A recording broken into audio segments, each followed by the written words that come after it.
aducunguje amaraso y'igiciro gikomeye, izina ryawe rihabwa icyubahiro, tuzahora tuguhimba. Abantu b'isi ikintu bakenye agakiza bakabonye, intambara zahagarara, imivungano yahagarara, n'ubwicanyi bwahagarara. Iki ngiki iki gitabo bazarwana nacyo ntibazagitsinda, kuko ni ijambo ry'Imana riri bivuga yuko na Yesu niko bavugiye uba wariye wahaze kamere n'imbuto z'umwuka. Ndavuga nti muyoborwe n'umwuka, kuko aribwo mutazakora ibyo kamere irarikira, kuko kamere irarikira ibyo umwuka yanga, kandi umwuka yifuza ibyo kamere yanga, kuko ibyo bihabanye. Nicyo gituma ibyo mushaka gukora atari byo mukora, ariko niba muyoborwa n'umwuka niba mugitwarwa. ngo kingo kamere ngo ibiki kamere ariko ubu ngubu ntabwo urava ku izima koko. Nta kuva ku izima, ntabwo bishoboka. Noneho ugomba kubwiriza ubutumwa bwiza. ubundi binama muramugira n'izi, tugomba kubwiriza ubutumwa bwiza.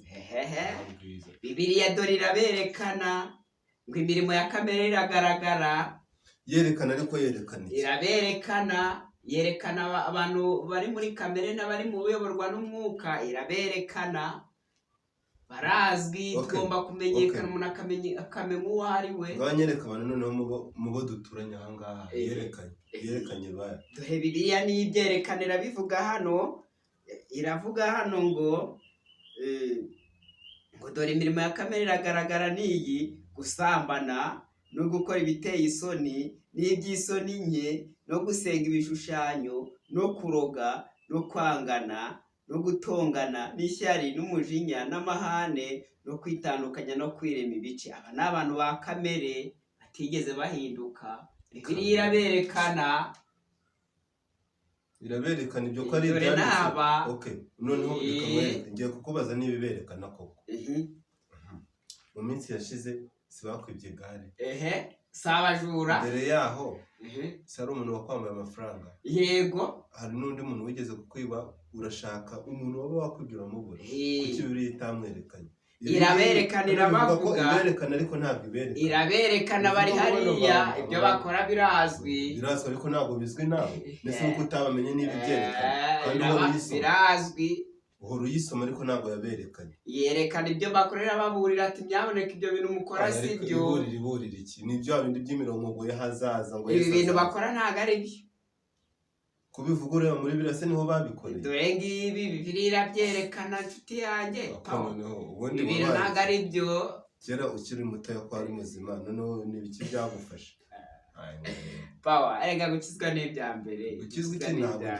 Ntabwo nge ndwaye. Dore ndi muzima, umubiri ni muzima. Natura ritari, natura n'urutare. Yewe n'imodoka nayitara. Ariko mbanga nakizwa iki? Ariko ngo imbuto z'umwuka nizi, ngo ni urukundo, ni ibyishimo, ni amahoro, ni ukwihangana, ni ukugira neza, ni ingeso nziza, no gukiranuka, no kugwa neza, no kwirinda. Imeze bityo n'amategeko abihana. Biraberekana abantu b'Imana. Nyaboneka wakijijwe. Nese ibyo ngibyo byose wowe urabikora? Aboneka wakijijwe. Icyambere ntabwo ugira neza. Wenda sinzi niba nakijijwe da. Ndavuze ngo umuntu kugira ute?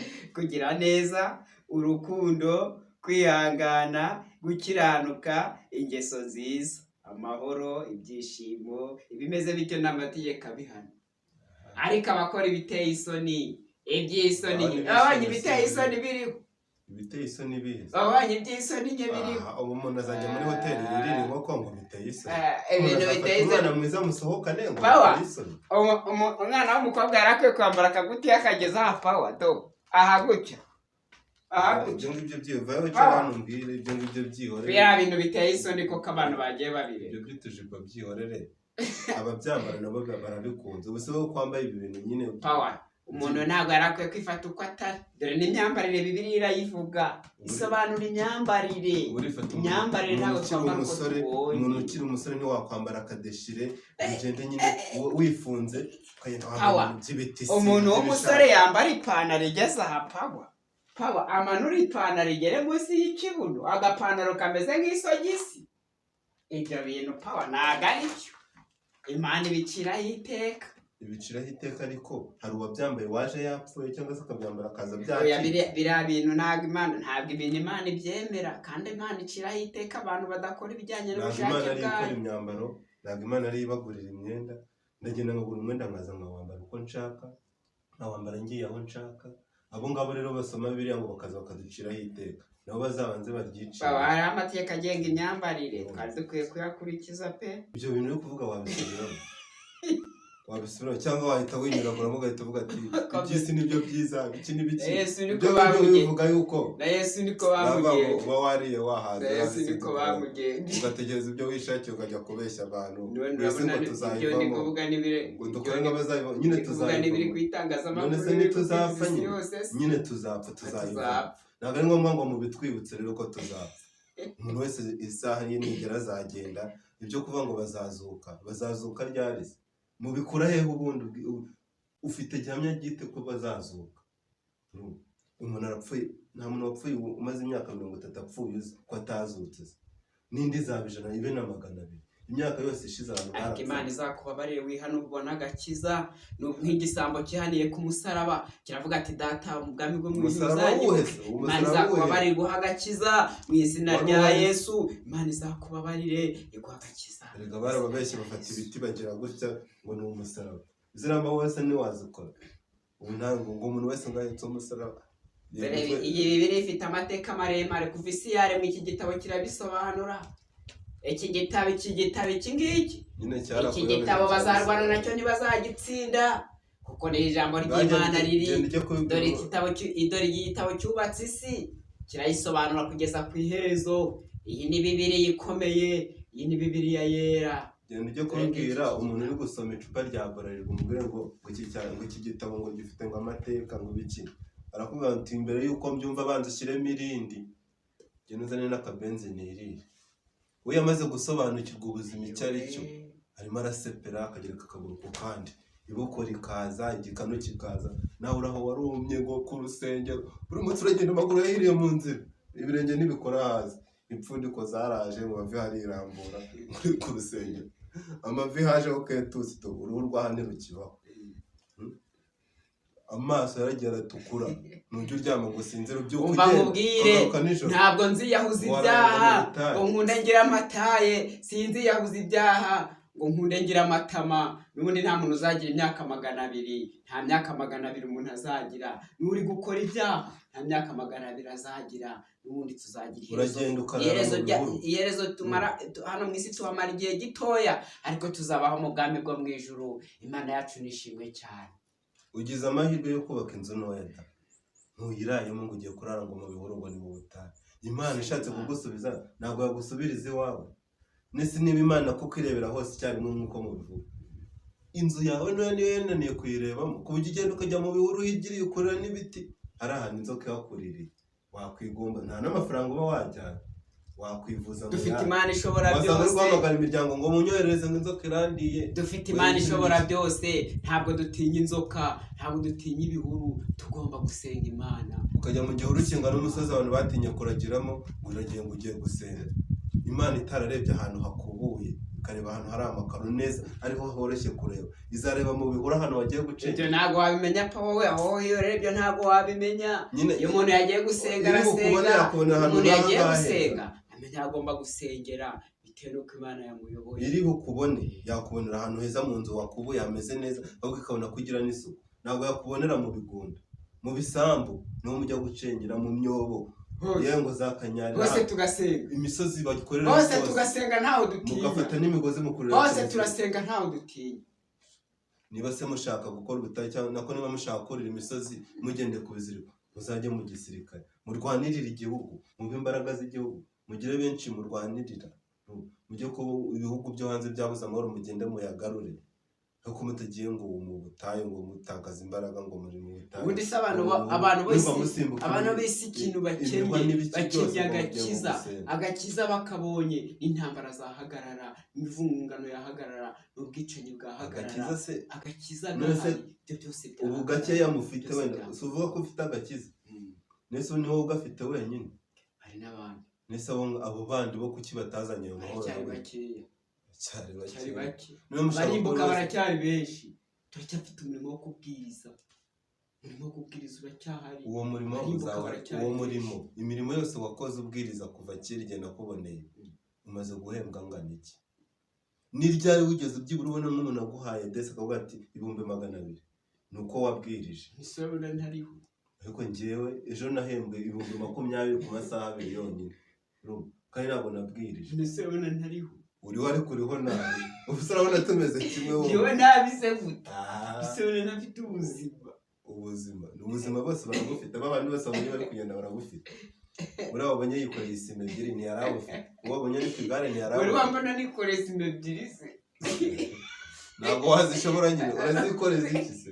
Warongeye sikorera se Yesu ntahari. Kwirwa mu butayu byatumye Yesu ntahari se. Nambara kugira kuko wirwa mu butayu urara amaso yaratukuye. Yesu aragabura cyo kwikora. Amaso yanjye ko ndasomwe kuko njye ndaryama ngasinzira. Umuntu ugaburirwa na Yesu ugiye kwikorera isima 2. Yesu nikorera. Ugaburirwa na Yesu. Hari igihe na kimwe urabona ibiryo biza bitetse. Bikaza bitetse ati ngahakira mwana w'Imana mukozi w'Imana wirire. Igihe cyose niyo ugiye kubiteka utekesha inkwi ukatsa amazi agatukura. Ubuntu dukwiriye. Isafuriya iriye mu ziko ntabwo umuriro uzima. Kuki Yesu atawatsa? Eliya yaragiye abwiriza ubutumwa, aragenda ajya mu bahanuzi ba Bayali, asenya ibicaniro byaho. Eliya ajya mu buvumo. Eliya atungwa n'ubuntu bw'Imana. Urumva Imana ifite uko idukoresha. Eliya wahese, Eliya yaratuye he? Mu ntara 5 zigize u Rwanda. Nyine mbwira hano no mu Rwanda Eliya yaratuye. Ntabwo wigeze usoma iki gitabo se? Iki gitabo umuntu wese agomba kugisoma kuko hari ibyo agomba kugira. Utarasoma iki gitabo ntabwo ufite ubwenge bw'ibanze. Je niyo nsoma konyagi cyangwa nsoma soma Bibiliya. Soma Bibiliya ubwenge bw'ibanze buri. Soma Bibiliya kugira ngo ugire ubwenge, ugire umucyo. Umuntu wese utasoma Bibiliya ntabwo umucyo wari wamurika. Nzasoma icupa, nsome njye no gusoma n'ibitabo. Dore Pawulo yasomye iki gitabo, amaze kugisoma kubera ko yarenganyaga itorero rya Kristo, yari ari mu Bayuda. Kubera gusoma Bibiliya umucyo wa Kristo uramumurikira avamo. Niwe wabaye intumwa nkuru mu ntumwa.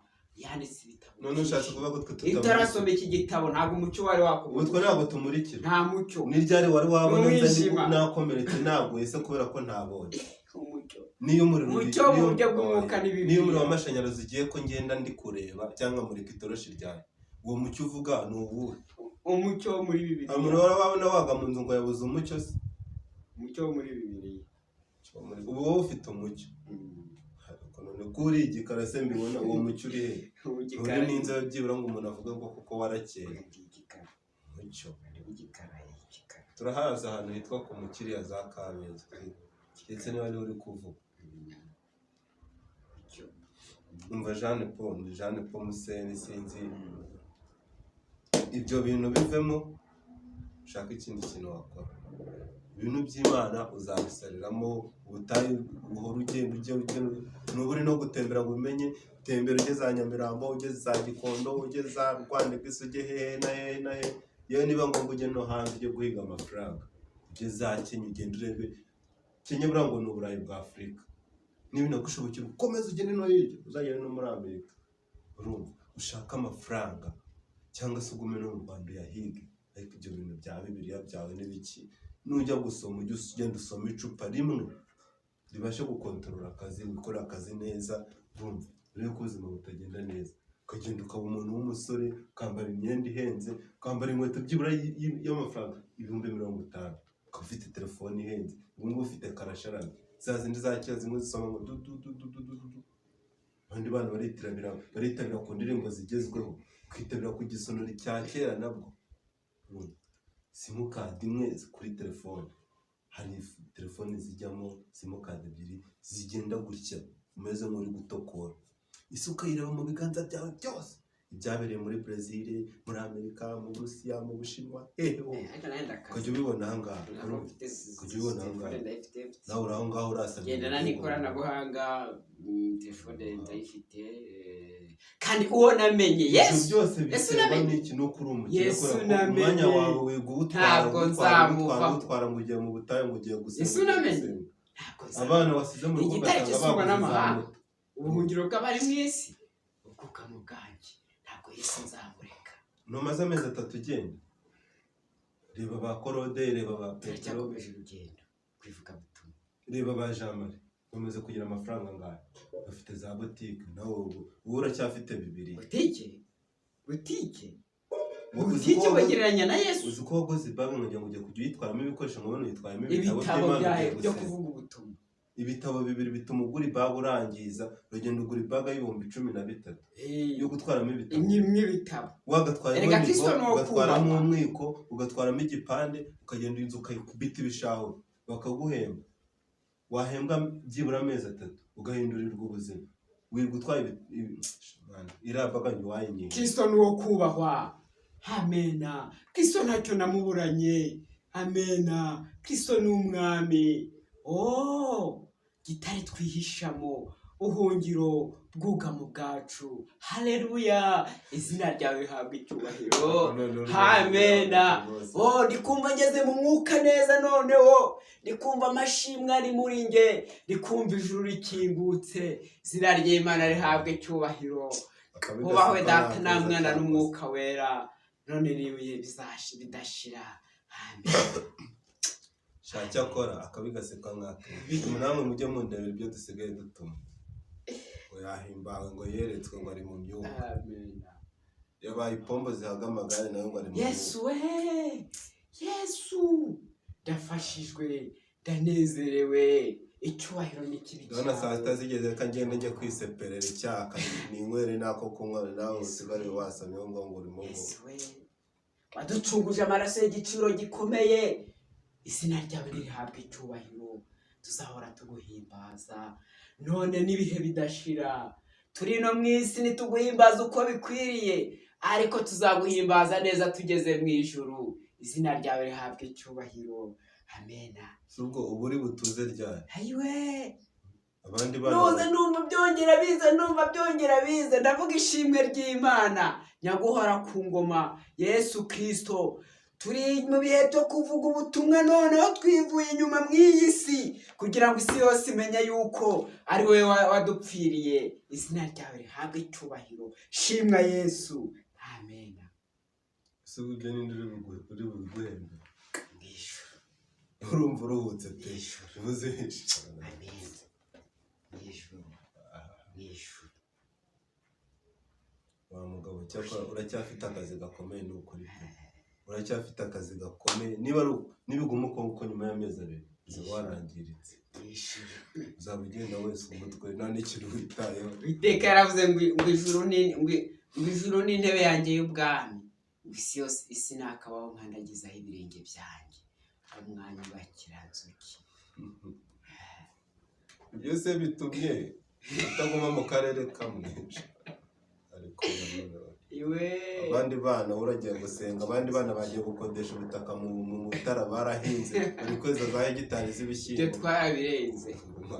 twarabirenze turavuga Yesu n'urusengero none urusengero narwo ubwarwo ntabwo rwateye imbere ibyo twarabirenze ibyo turavuga Yesu byibura ajya gushaka n'agakiza ariko gashakira ahantu hazima cyo mu rusengero rugezweho cyo mu rusengero byibura bashobora no kukugura n'iyo fanta ushobora no kurya yo saa sita byibura umenye ngo navuye no ku rusengero nanariye inzara wajyanye niyo ugarukana ukaza wayura wagiye gushaka Imana iyo Mana byibura itarekura n'ibiro 3 by'umuceri umuntu anirire umenye ngo wanariye nipo kintu nakubwira cyo rwose ibintu urimo bivemo dushaka amafaranga tugende duhiga akazi niba ngombwa n'u Rwanda rwose turuzenguruka dushaka amafaranga ibyo bintu bya Bibiliya zawe uzashaka undi uzi hano uri gusenga ukurengeje ufite umuhamagaro tunave kuri ibintu sinzagaruka mbikubwira rwose wa muntu urugero nje kugushaka ngo umushakire akazi